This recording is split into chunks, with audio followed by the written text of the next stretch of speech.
Time,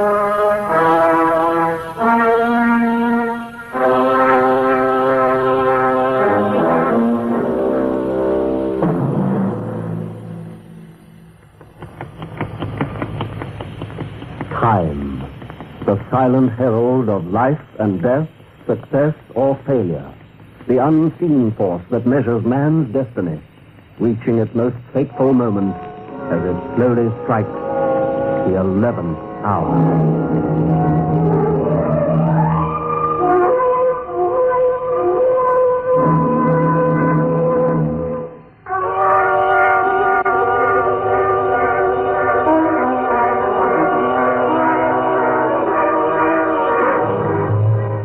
Chance played a big part in the whole business.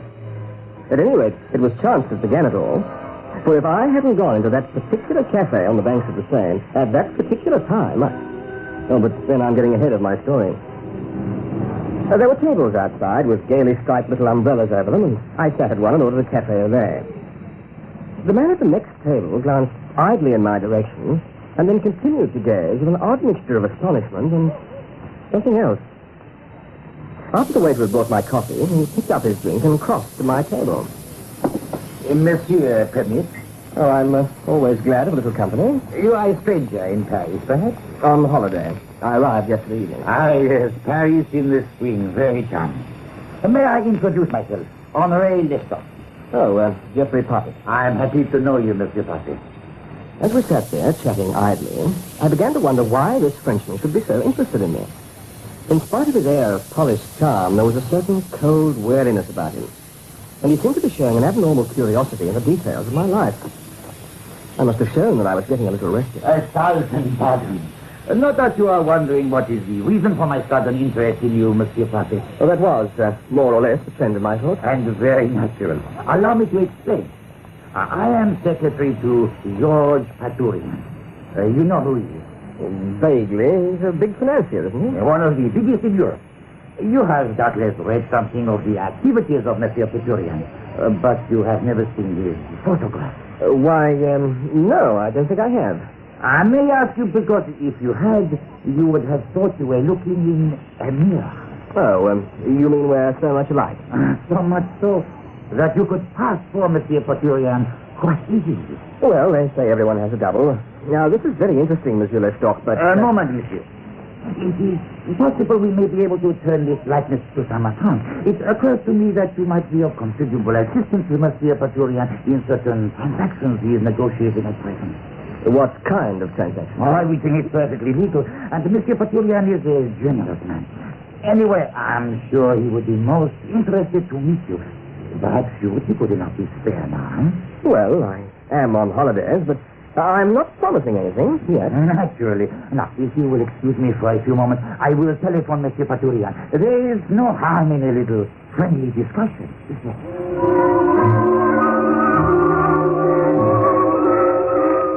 I was curious to see my fabulous double, so I went with Henri Lestock.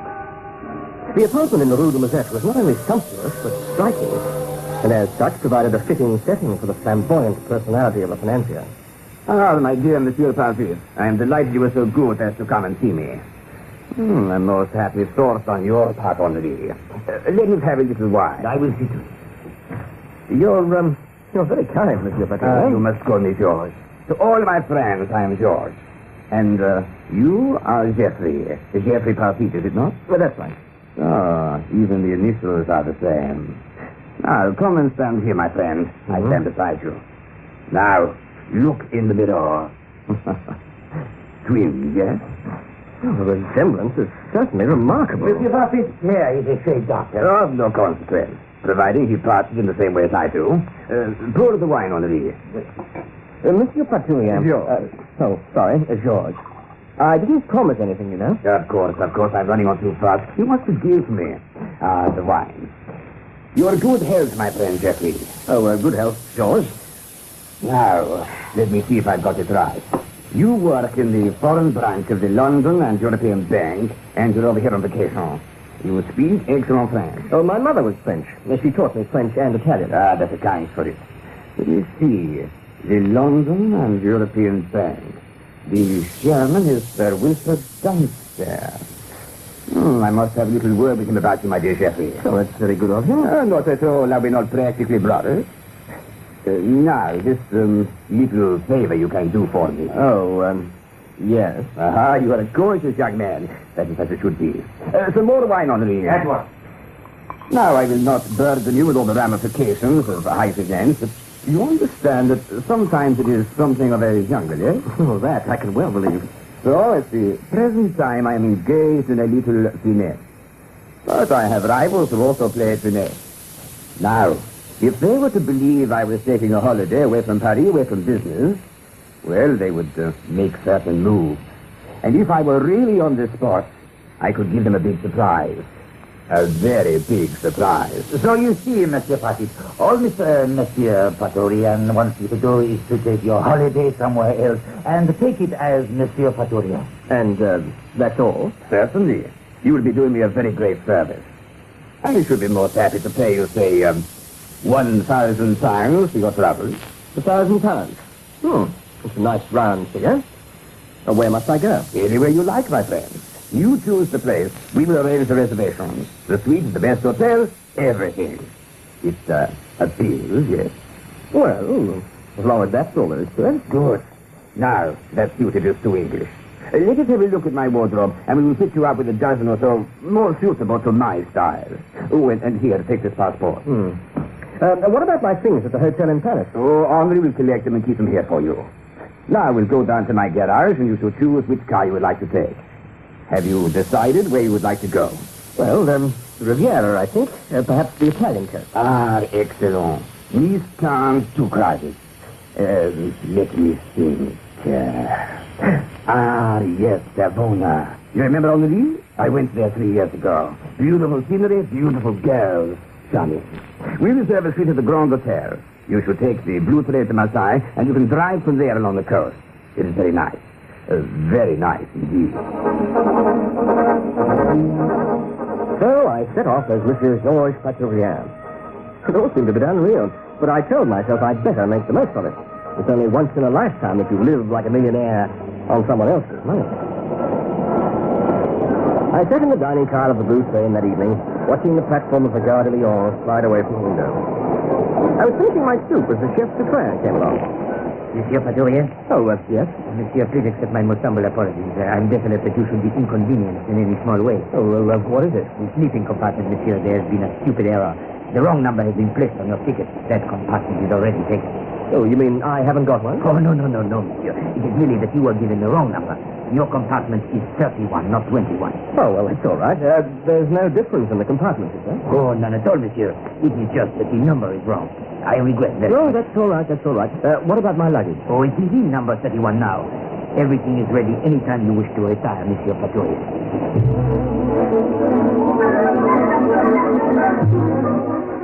It was raining the next morning when we got to Marseille, so I decided to go on to Savona by train. I got out and made the necessary arrangements for the car to be kept on the railway track, and it was then that I noticed the ambulance. The chef de train was standing by it. Out of idle curiosity, I went up to him. Oh, morning.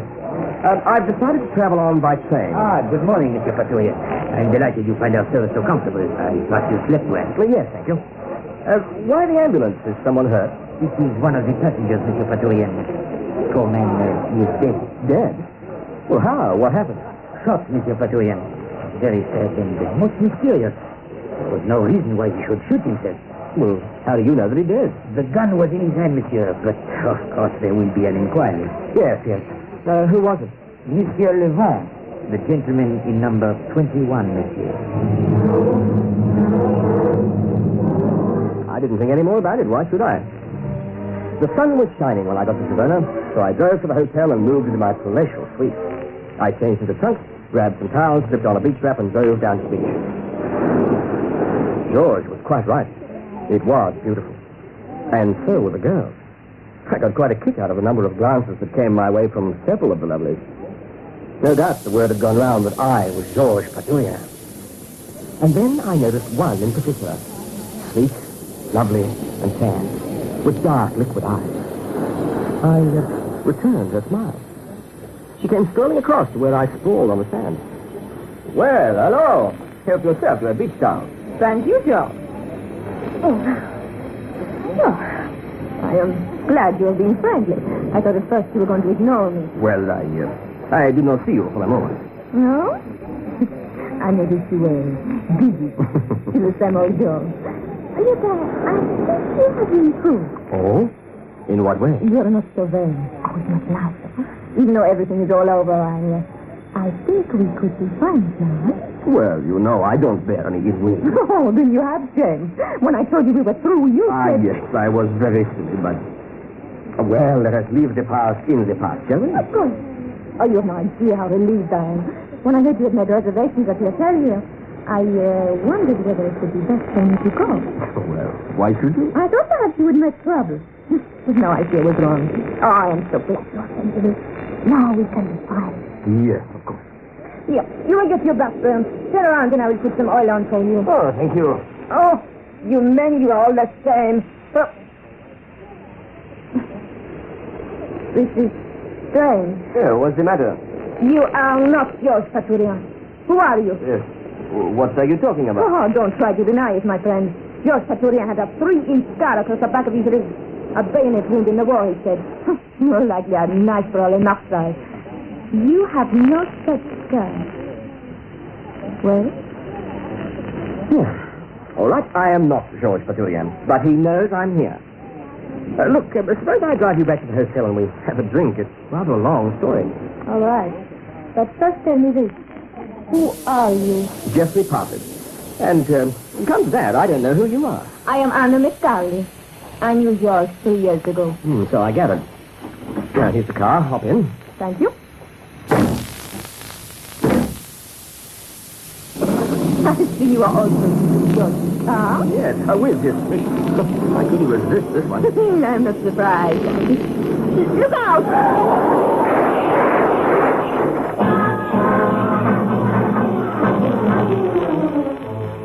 Fortunately, we weren't going very fast because both the brakes and the steering wheel refused to answer to any control.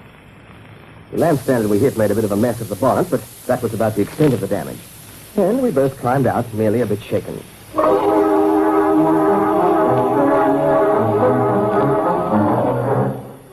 Then I thought of the roads on the Alps Maritime, and what would have happened if I'd carried out my original intention of driving along the coast to Savannah. I thought of the dead man in compartment 21.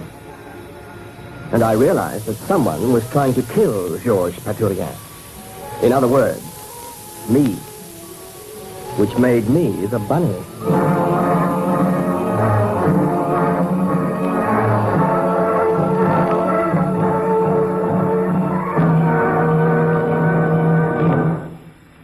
When sudden disaster strikes, most people fall into two classifications, the quick and the dead.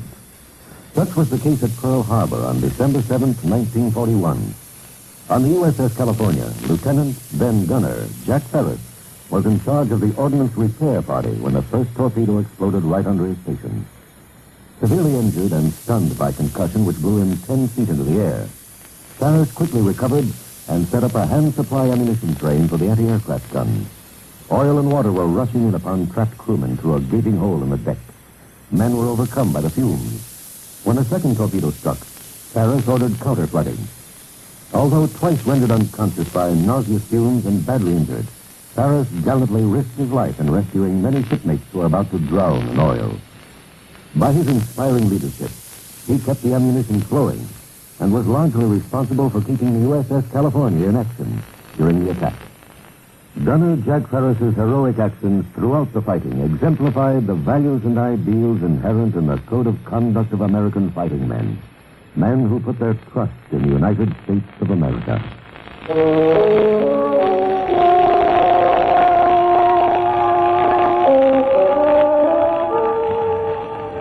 We could hear the hotel orchestra playing in the distance as we sat at a small table in the cocktail bar. Anna looked quite delightful as she twirled the cocktail stick pensively between her fingers. She was the only brightness in what appeared to be a pretty grim future, if there was going to be any future for Jeffrey Parfit. Well, I might as well make the most of what there was, so I crooked my finger and silently the waiter deposited 2 more drinks in front of us.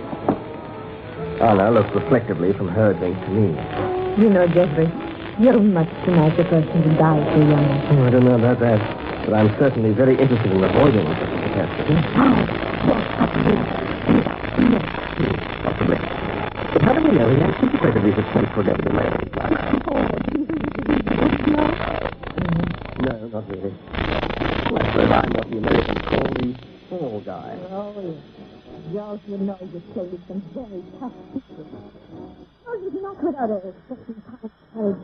Nobody is prepared to take a chance for the big stake. And then Orvie tells him about me. And our friend George decided if someone is going to play us, it would be far better to play us with you instead of George.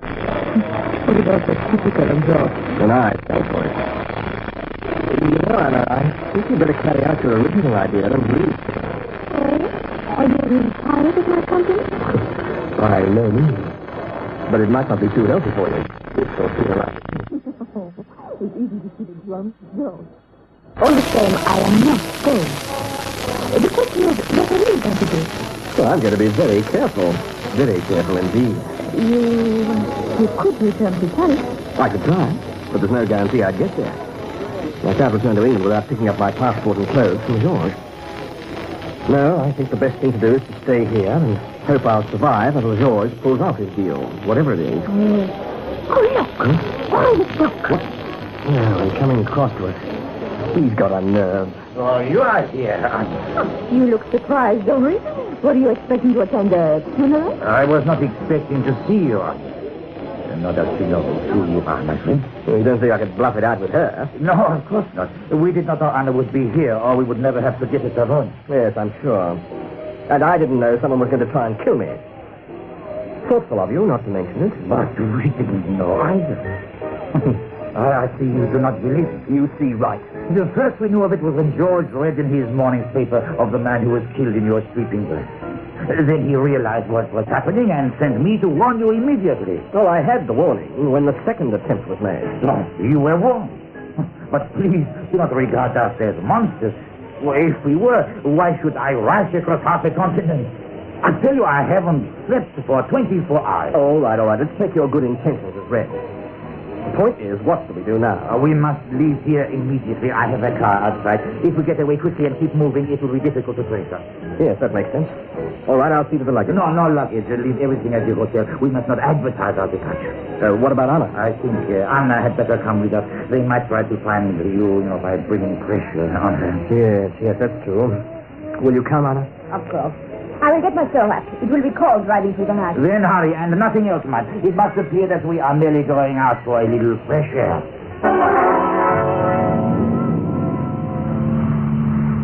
Is there anything following us? No, nothing at all inside. Nevertheless, we had better make sure. Switch off the light and pull into the side of the road. Try the edge of the cliff here? Yes, this will do nicely. Cut your engine. It was as the car came to a standstill that I suddenly remembered. Orvie had said he had no sleep for 24 hours. It only took 4 hours to fly down from Paris. So he'd come by road. And that meant he must have left last night, the same time as I did. He could have boarded the blue train at Lyon and shot Monsieur Lavant. He was putting his hand into his jacket pocket as I reached behind him and grabbed his arm. As the big revolver came out, I put an arm lock on him. But the barrel of the gun was against Anna's side. Drop that gun or I'll break your arm. Not quick enough, my friend. If you put any more pressure on my arm, I shall pull the trigger. Keep still, Arthur. So it was you that tried to kill me. Let go of my arm, or I'll pull the trigger. Listen, I swear to you that if you fire that gun, I'll break your arm immediately and your neck within 2 minutes. I shall count up to 5. If by the end of that time you have not released my arm, I assure you I shall fire. Don't release him, Jeffrey. He will kill anyway. 1, 2. You have no chance, my friend. Neither of you, I mean what I say. Release my arm, and we will talk. No, Jeffrey, no. We talk now. No, when you release my arm, 4, you are stupid. Very well. 5. Well, do we talk? If you like. Your nerve is good. Oh, don't let him go, Jeffrey. Don't worry, I won't. Just remember what I said about breaking your neck if you feel like firing that gun. An interesting situation. If I fire, you kill me. If you try to disarm me, I kill Anna. And get killed yourself. Quite. So, we are at a deadlock. But I think I have the advantage. You dare not do anything, and you will get tired first. Someone will come. No. It is a remote part of the coast. And, of course, there is no one following you at all, my young friend. Why do you want to kill me? Things had been going a little wrong with our affairs. So George and I decided it was time to leave with, of course, several £1,000,000. We had arranged everything except one important detail, which was solved when we saw you. How perfect. If Monsieur George Paturian dies in Savona, the police will look no further for him or the money. And what about Anna? We did not expect Anna to come into the picture, but she is a meddler, so I'm afraid Anna will also have to go. I've told you what's going to happen if you touch Anna. There's a car coming up the hill. So it won't stop.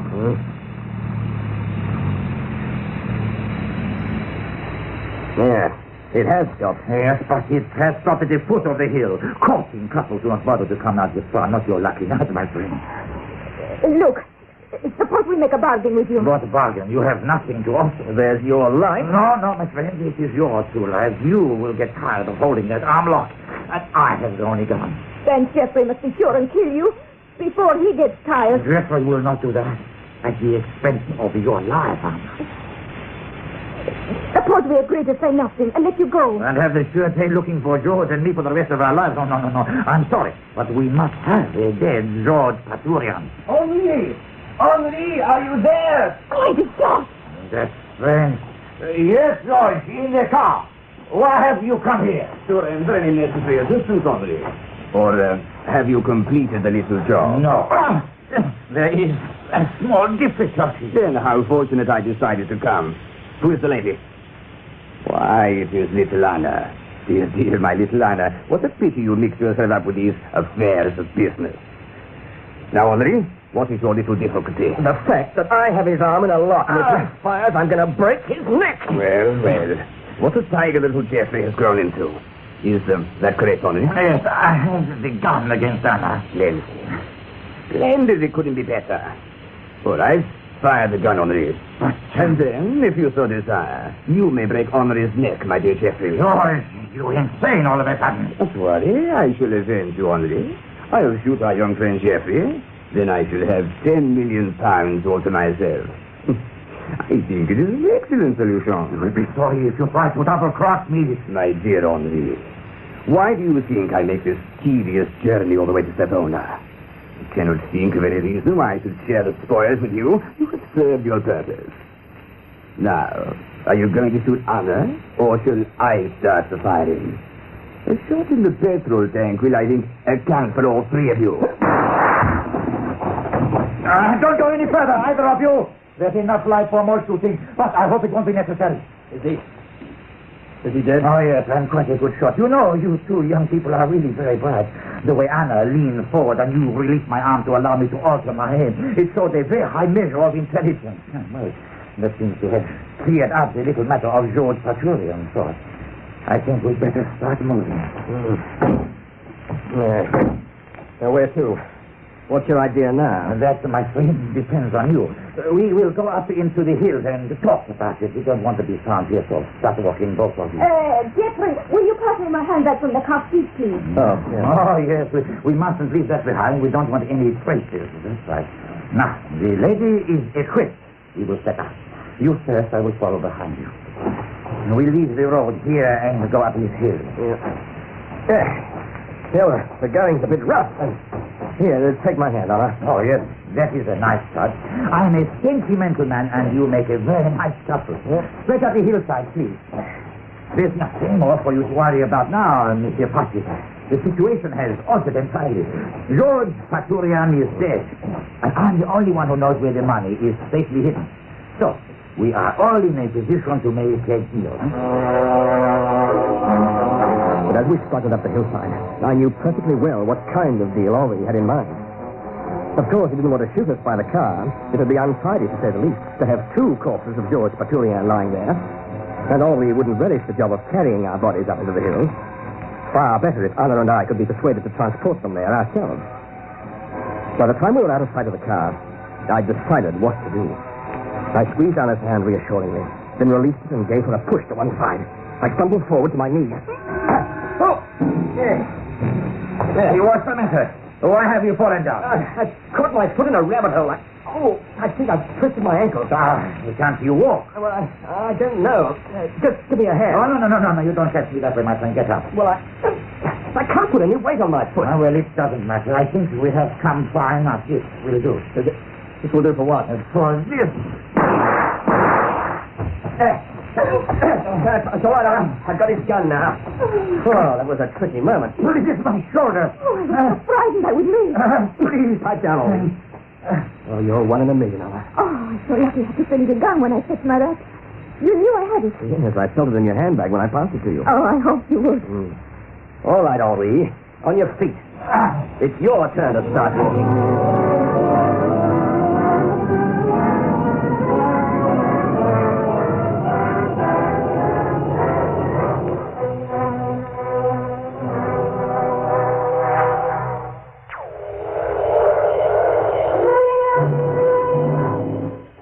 Be listening for another mounting drama of action and suspense when we again bring you the 11th Hour.